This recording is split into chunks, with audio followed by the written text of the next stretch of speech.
It's going to be an odd video because I don't have anything great to use as a reference point. So we're going to pretend this pitch hopper is a chimney.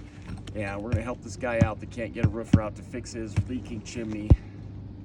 If you recall, the pictures look like this. Okay, I'm going to show you three different options, okay? The main thing, you're leaking because the flashing is bad. And what we need to do is move some of this water around it. We can do it one of two, well, there's several ways. I'm going to show you a couple of different options.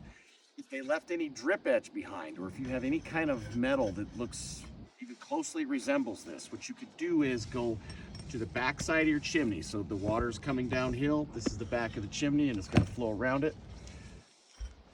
Open up your shingles very gently. You don't want to damage them, but you can, if you got a hammer or a flat bar, you can just open them up. And I want you to tuck something like this in that will go past the sides of the chimney.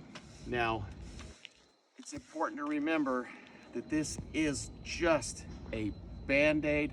This is to try to minimize the amount of water that's going to get into your house until you can get it fixed. Now, if you have a joint in a shingle like this, along this line, along this metal you put in, if you have some caulking, maybe shoot it under here, because water can go in this joint and go into that metal and it can still get in there.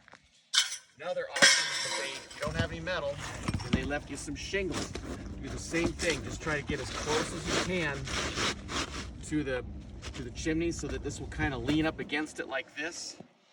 That will catch the water and move it around. And then finally, maybe if you have a piece of underlayment, something else laying around, you can do the same thing. You can work it up under the shingles.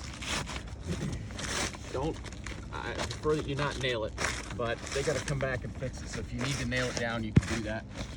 Maybe try to put your nails underneath the shingles. And where one of these joints is, if you're going to put a nail in this, keep it away from there. Put this in, something like this in, get it up under here, cut it to the length you need, and make sure, again, it comes up behind here.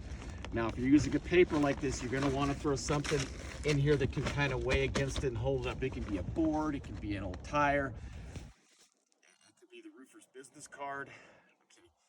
Now, that's only going to stop water flowing down the roof. And like I said, we want to make sure it goes past the width of this, because I think you have flashing issues on the side from your pictures of the attic. So we want to make sure when that water comes, as much of it gets diverted around here. I mean, there's still going to be water that lands if it rains here. Then the last thing, go ahead and throw a tarp over top of it. That will minimize the water that's going to run down the sides of your chimney and hit that flashing.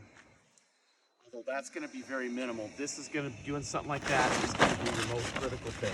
You can use a shingle.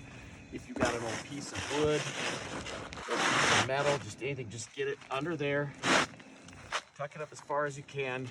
Put a little bead of caulking up here so that nothing can go underneath this. Just get it up against the chimney. I know this is a terrible video, but it's impromptu, and